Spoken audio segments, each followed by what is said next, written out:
Catherine Beard, a Liberal Democrat MEP. The European Court of Justice has ruled on this benefits tourism case. It's a German case, so why is it relevant to the UK?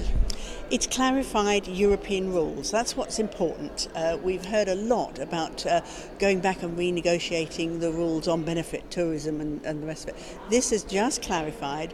There are rules already. You don't have to pay benefits to somebody for 3 months, and that's the European minimum. The UK is much more generous than that, and that is an issue for the UK government, not for the European Union. Therefore, what do you think is going to be the impact of this ruling for the UK?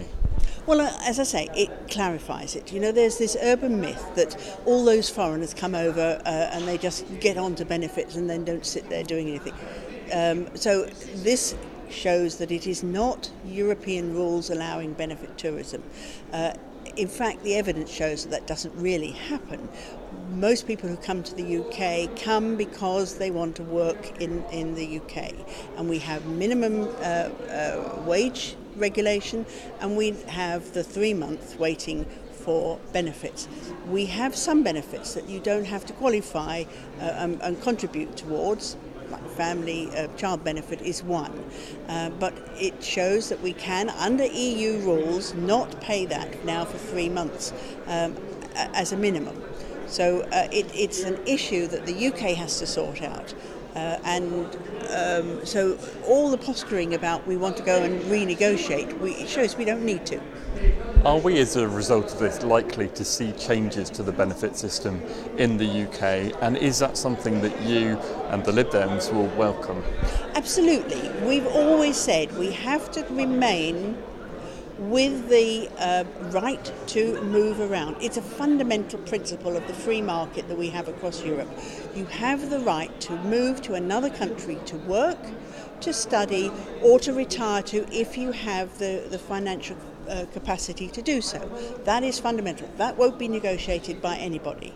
What we've now shown with this court ruling is that the benefit is not there as a right just because you've turned up and arrived in a new country. You have to wait for at least 3 months. And in some countries it's more, but you know, that's something that the government must put the legislation, and that's what we as Lib Dems have always said. We have the right to move, but it's not the right to claim benefit.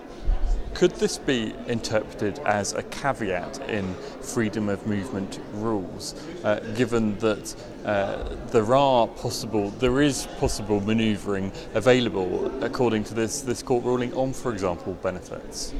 No, it's clarified the legislation. The legislation has always been there, and if you went to ACAB today, picked up the rules, what are the rules on right to movement around the EU, it will say in there that it's 3 months before you can claim benefits. That's always been the case.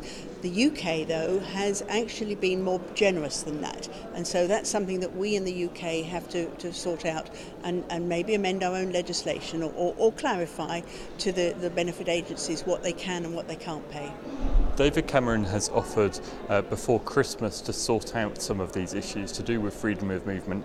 It would suggest that benefit tourism could be part of that. Is this perhaps an early Christmas present for the Prime Minister?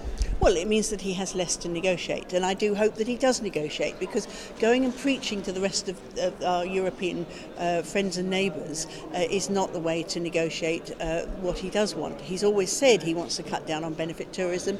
We've just demonstrated, and the courts have confirmed that there isn't such a thing as benefit tourism. If there is, that is a problem for the British government to sort out, not for the European Union.